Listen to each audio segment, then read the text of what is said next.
Mu gihugu c'u Rwanda naho urwego rujejwe iperereza RIB rwongeye gushengeza Madame Adeline Rwigara mu 2008. Uyu muvyeyi wa Diane Rwigara yigeze gushaka guhiganira intebe y'umukuru w'igihugu, muribuka ko yari yarekuwe n'ubutungane inyuma yo kumweza ivyaha vyose yagirizwa.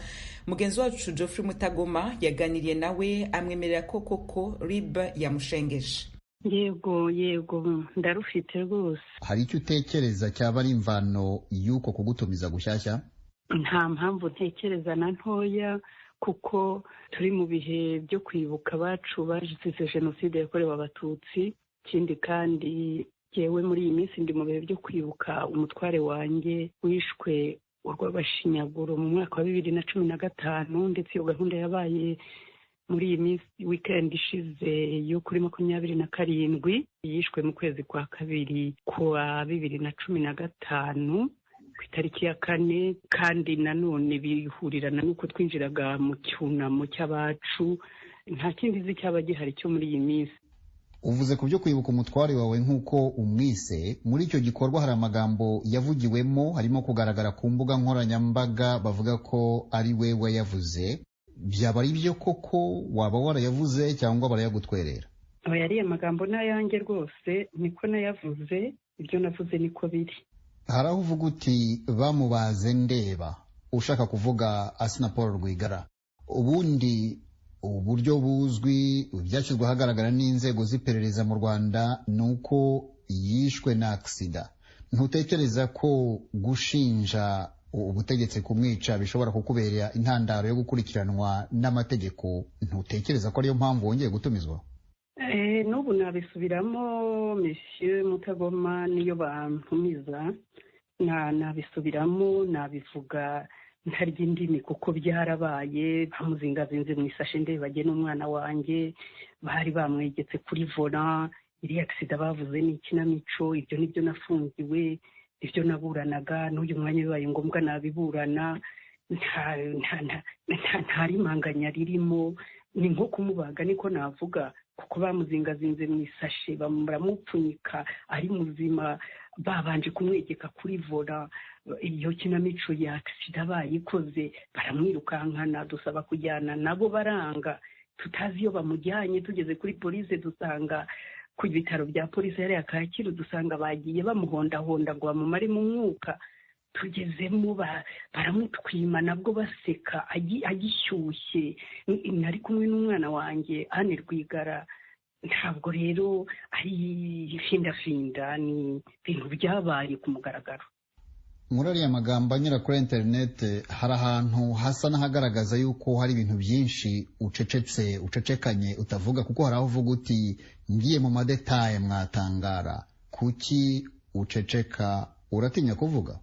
Monsieur Mutagoma, ntacyo mpishira.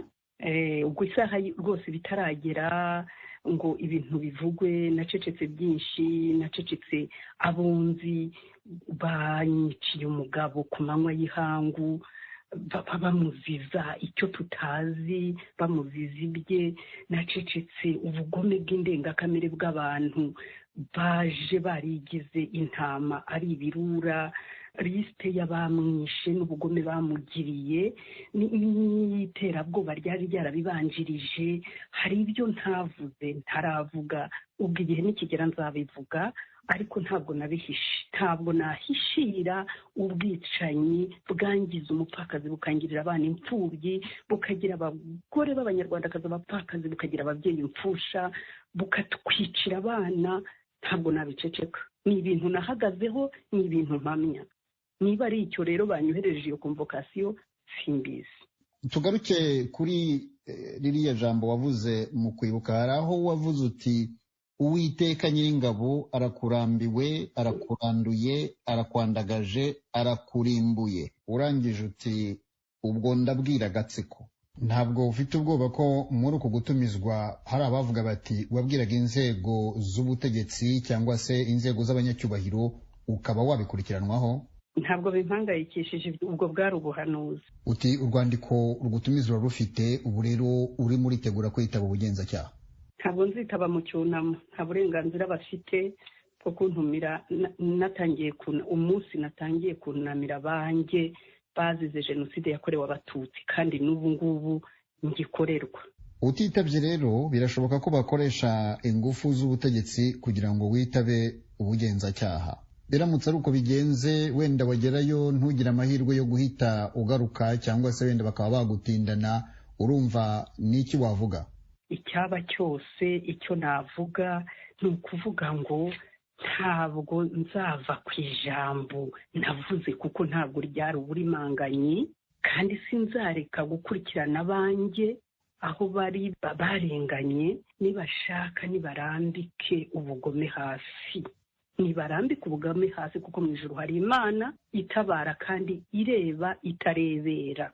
Irindi jambo navuga ni uguhumuriza abanyarwanda aho bari hose, cyane cyane abacitse ku icumu, imfubyi n'abapfakazi bigunze, badafite kirengera, badafite igitabazi.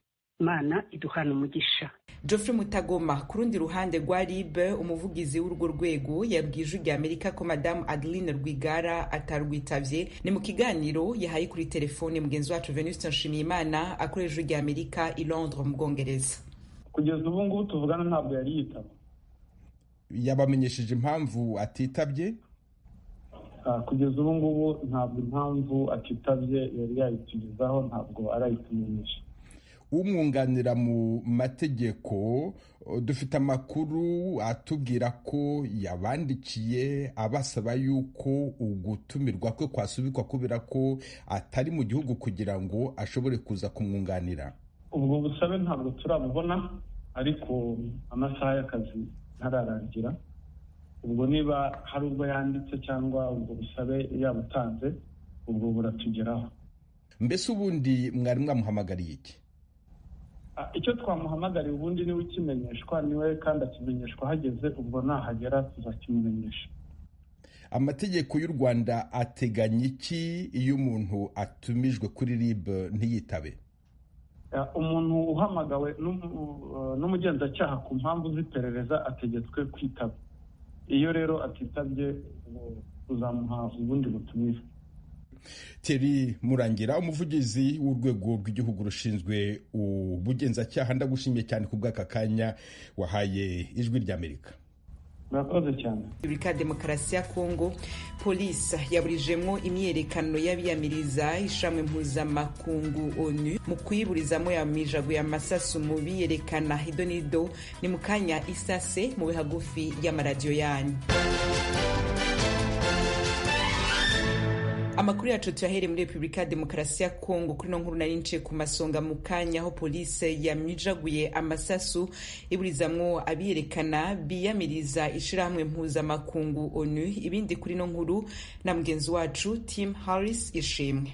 Urubyiruko rubarirwa mu magana rwo mu burasirazuba bwa Kongo ruri mu myigaragambyo kuva ku wa mbere. Ruramagana ingabo z'umuryango w'abibumbye za MONUSCO ziri mu butumwa bw'amahoro, ruvuga ko zananiwe guhagarika ubwicanyi bw'abasivile bicwa n'imitwe yitwaje intwaro. Kugeza ubu ikigo gikurikirana iby'umutekano kivuga ko abantu 330 aribo bamaze kwicwa kuva uyu mwaka watangira. Burugumesitiri wa Beni Buhindo Bakwanamaha Modeste yabwiye ibiro ntaramakuru by'Abongereza Reuters ko urubyiruko rwafunze imihanda hafi ya yose yo muri ako karere rusaba ko ingabo za MONUSCO zava muri Beni. Bwana Buhindo yavuze kandi ko amasasu yumvikanye uyu munsi ari ay'abapolisi barashe mu gihe bafunguraga imihanda. Umuvugizi wa polisi yavuze ko ibyo byakozwe mu rwego rwo gusubiza ibintu mu buryo. Kugeza ubu umuntu umwe niwe wakomerekeye muri iyi myigaragambyo. Umwe mu rubyiruko rugize itsinda riharanira impinduka muri Beni, Clovis Mutova, yavuze ko basaba ibintu bibiri birimo ko MONUSCO igenda ikava muri ako gace, asaba kandi leta ko yakora inshingano zayo ikagarura amahoro. Ahandi polisi yashwiragije abiyerekana ni muri Bena, aha umuntu umwe yahasize ubuzima. Fidel Niyongabo, vyagenze gute? Ivyo bibaye iminsi 3 imbere ko President Patrice Talon asubira kwitoza mu mabanga yo kuyobora igihugu. Izo nteko mu ntango zarashe imyuka ibabaza mu maso, mu nyuma hahava humvikana inkoho. Imyiyerekano yadutse mu bice bigwiriyemwo abatavuga rumwe na leta imbere y'amatora azoba ku munsi w'Imana. Umuyobozi w'ibitaro vyo mu gisagara ca Save, Jose Gojo, avuga ko vyakiriye umuntu umwe yapfuye n'abandi 6 bakomerekejwe n'isoro. Amenyesha ko abakomeretse bose bazanywe muri ivyo bitaro. abatavuga rumwe na leta bavuga ko yateguwe ku buryo azotsindwa na Perezida Talon ubu afise imyaka 62. Bavuga ko bakumiwe ku bijanye n'ayo matora mu gutotezwa na leta. Benin kiri hagati ya Togo na Nigeria mu kigobe ca Guinea cigeze guhayagizwa nk'igihugu kirangwa na demokrasi ifatiye ku migambwe myinshi mu ntara irimwo kenshi umutekano muke. Yamara abanebagura leta bavuga ko ico gihugu caranzwe n'agahotoro inyuma y'uko Perezida Talon atowe ubwa mbere kuyobora igihugu mu mwaka wa 2016. Azohiganwa n'abanyapolitike babiri batazwi cyane mu matora yo ku munsi w'Imana. Benshi mu banyapolitike bakomeye bari mu buhungiro canke barankiwe guhiganwa. Fidel reka utubandaniriza ko n'ivy'urugendo rw'umushikiranganje wa mbere wa Espagne Pedro Sanchez ku mugabane wa Afrika. Urwo rugendo ariko arukora mu ntumbero yo kurabira hamwe ingene abimukira bagana umugabane wa Buraya bavuye muri Afrika bogabanuka. Azogendera ibihugu vya Angola na Senegal bifise uruhara rukomeye mu vyerekeye imigambi mishasha y'igihugu ciwe yo gukomeza imigenderanire n'akarere ka Afrika hamwe no kugerageza kugabanya ibitigiri vy'abimukira. Abantu benshi bafitiye impungenge ko bishobora kwiyongera bivuye ku nkurikizi z'ikiza ca COVID-19. Bitegekanijwe ko Pedro Sanchez azoba ari kumwe n'abaserukira amasosiyete atari make y'igihugu ciwe, abonana na Perezida wa Angola Joao Lourenço igihe aza kuba ari ku mugwa mukuru Rwanda no musi kwa kane. Ategerezwa kuzobonana kandi na Perezida w'igihugu ca Senegal Macky Sall ku mugwa mukuru Dakar ejo kuwa gatanu. Azohagarikira inama z'abagwizatunga muri ivyo bihugu uko ari bibiri, yongera agendere abapolisi bo mu gihugu ciwe bariko bakorana na bagenzi babo bo muri Senegal mu gikorwa cyo kugwanya urudandazwa rw'abantu mu karere ko muri Afrika mu burengero kegereye ibahari Atlantique. Icicaro c'abo bapolisi barungitswe n'igihugu ca Espagne muri Senegal kiri ku mugwa mukuru Dakar. Abategetsi ba Espagne bafise impungenge ko ingaruka z'ikiza ca COVID-19 ku vyerekeye ubuzi bishobora gutuma ibitigiri binini vy'abanyafrika barondera kuja mu karere k'uburaya vyiyongera kurushiriza, benshi muri bo baciye muri ico gihugu. Abantu barenga 41,000 bavuye muri Maroc no mu karere ko muri Afrika mu burengero barashitse muri Espagne baciye mu mazi y'ibahari Atlantique mu mwaka wa 2020. Abategetsi b'ico gihugu bapfunze abimukira ibihumbi n'ibihumbi mu makambi yashizweho mu mazinga ya Canary. Bizeye ko bazosubiza mu bihugu vyabo. Abenshi muri bo bazoshobora kurungika biba ku gushaka kwabo canke biciye mu masezerano n'amareta y'ibihugu baje bavamwo. Barakoze bagenzi bacu kuri amakuru yose agezwe hirya no kwisi baduteguriye bakaba bahejeje kudushikiriza. Yose ndabibutse ko mushobora kongera kuyasanga ku rubuga rwacu rwa internet ari go wezi3 akaburungu radio yacu VOA akaburungu.com, adresse za YouTube yacu, Instagram na Facebook ni VOA radio yacu. Mukanya twerekeza mu karere k'ibiyaga bigari. Agezeho mu karere k'ibiyaga bigari tuyahere mu gihugu c'u Burundi hakoraniye inama nkuru higira gatanu y'urugwaruka rukomoka mu mihingo y'ico gihugu yose. Ino nama iri kwibera ku murwa mukuru wa Politike Igitega, ikaba yatangujwe n'umukuru w'igihugu Evariste Ndayishimiye. Ayitanguza yasavye urugwaruka gukura amaboko mu mpuzu no kwanka kuba ibikoresho vya politike. Ibindi tubaza mugenzi wacu Pierre Claver Niyonkuru ari Kigali mu Rwanda. Inama rukokoma y'ugwaruka yabereye Igitega ku mugwa mukuru wa Politike yitabwe n'abaserukira abandi mu gwaruka rukiri mu mashure, ugwarangije amashure, abaturuka mu mashirahamwe yigenga, abaturuka mu migambwe n'abandi. Intumbero yo nama nk'uko vyatangajwe n'umukuru w'igihugu Evariste Ndayishimiye no gukangurira ugwaruka kwirinda indyane za politike nyabuna biteho iterambere. Twebwe mu Burundi tumenye yuko icari caratunyoshe ari injyane twagiye turacamo n'ahandi. Uburundi burafise ibikwiye byose vya ngombwa kugira ngo kibe igihugu gitera imbere. None rero ko twavuye muri izo njyane tuje rero ku rugamba rumwe, urugamba rugwanya ubukene, kandi nta nkeka tuzomutsinda twese tugize urunani. Ahari ubukene harangwa n'inzigo, harangwa n'ishari, niho urwanko rubarizwa, hama imiryango kuko abasangiye ubusa bama bitana ibisambo. Uko rero dusangiye umwasi, ico kibazo nikiduhuze, tuje hamwe, umwe wese azana intererano yiwe, gutyo twivune uwo mwasi kandi tumutsinde. Kugira urwo rwaruka rushike kw'iterambere rirama, abategetsi batandukanye bitavye nama barimwo umukuru w'igihugu, umushikiranganje wa mbere, umunyamabanga mukuru w'umugambi uri ku butegetsi CNDD-FDD, abashinga amateka n'abashikiranganje batandukanye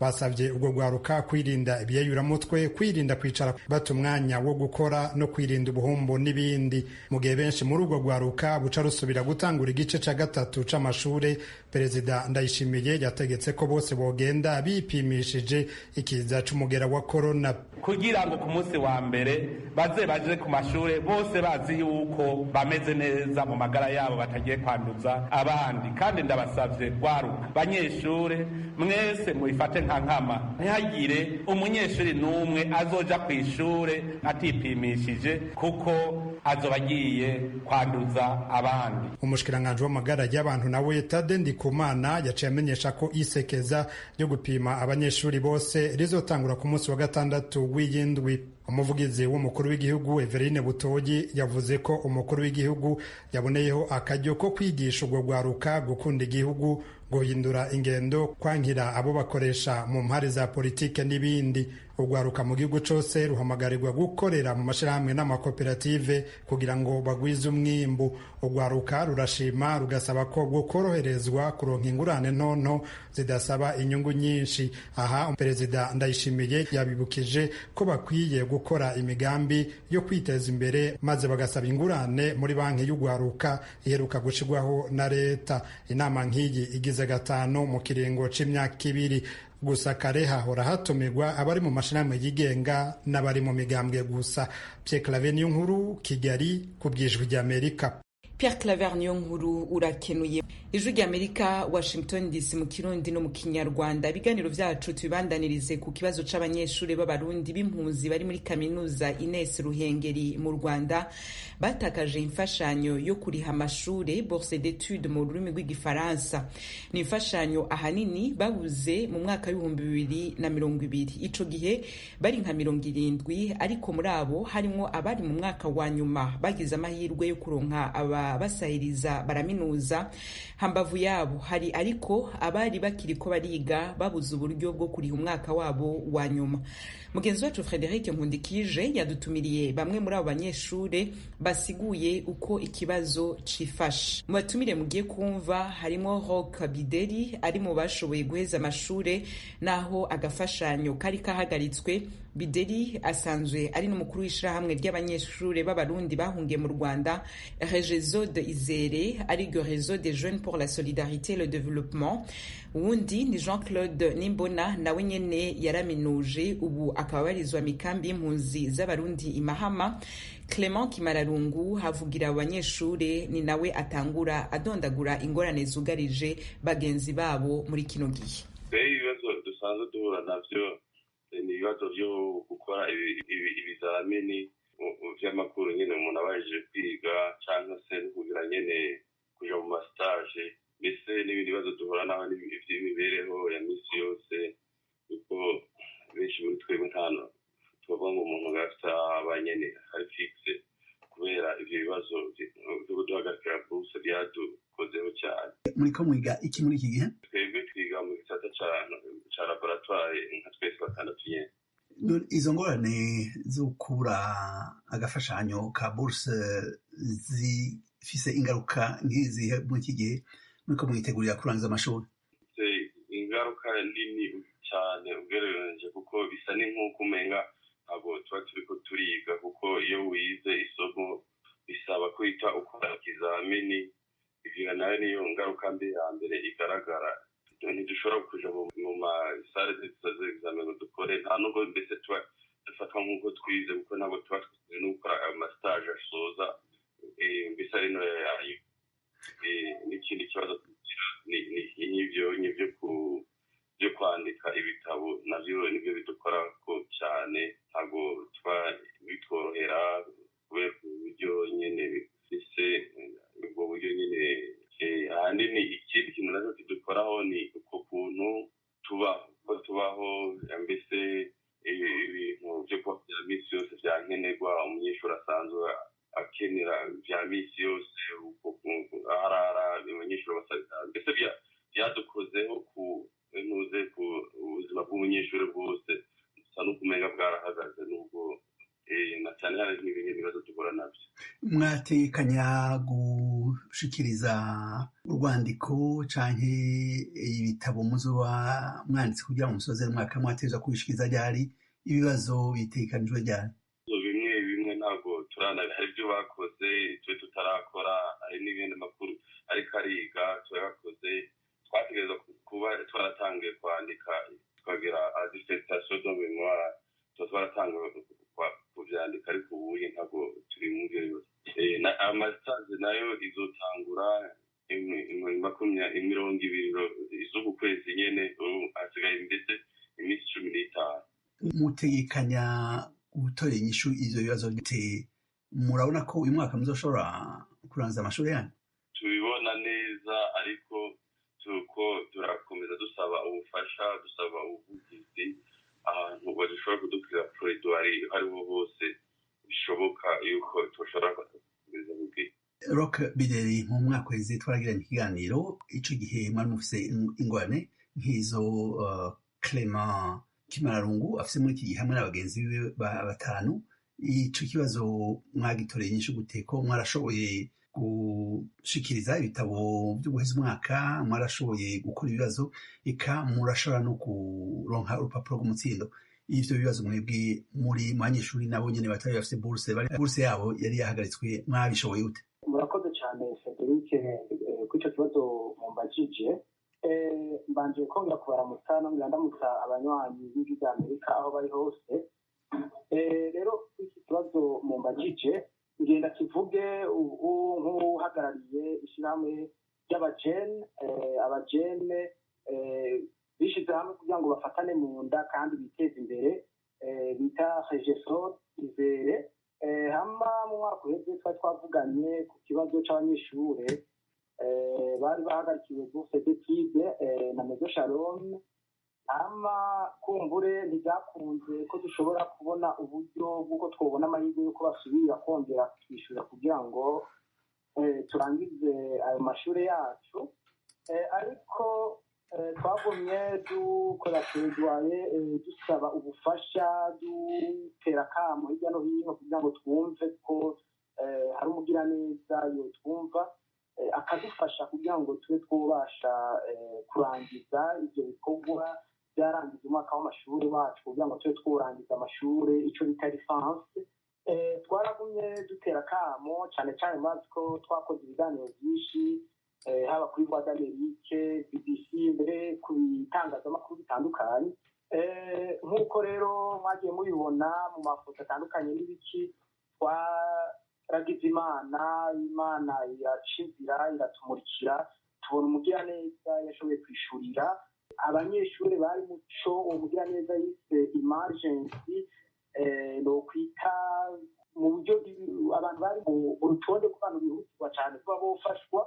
Hafashijwe abantu bari mu mwaka wa nyuma bariko barakora travaux d'étude arivyo bitabo ubushakashatsi.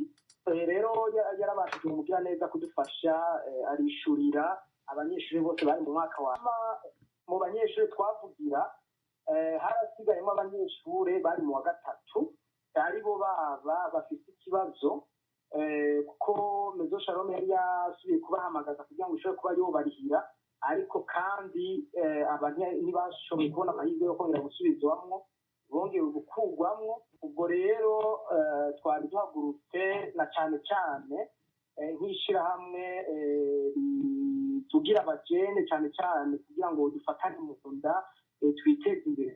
Abo bagira neza babafashije bogira akamaro kahe? Abo bandi banyeshuri bari kumwe na Clement Kimararungu nabo abo bagira neza barashaka kubafasha?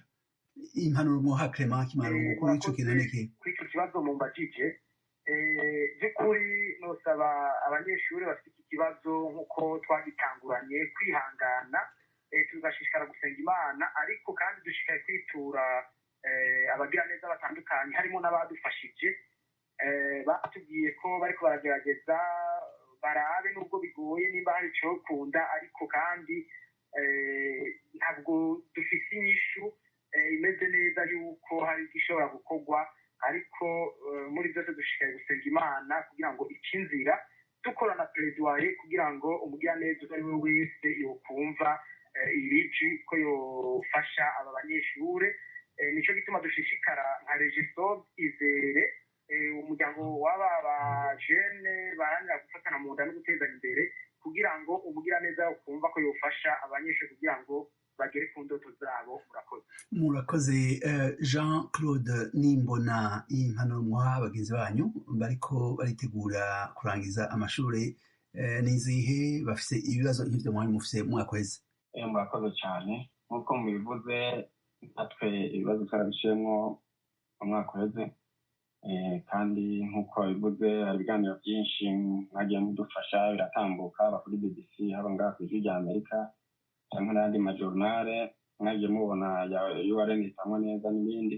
Ni ukuvuga ngo nk'impanuro twobaha ahanini ni ukwizera, bagasenga, bagakomeza bafatanye mu nda, nk'uko twamye tubikora n'ubwa mbere, kuko natwe harageze igihe n'iki gihe bari mu natwe tumera nk'abihebuye hanini, ariko ku kanyuma tubona umugira neza nk'uko Bideroke yabivuze, aratanga kondisiyo, aravuga ati ngiye gufasha abantu basigaje iminsi mikeyi bari mu mwaka wa nyuma kugira ngo batagwa mu wundi mwaka bari basigaje umwanya muto, kuko narijya nibo bari bakeneye amafaranga make cyane paraporo y'abandi.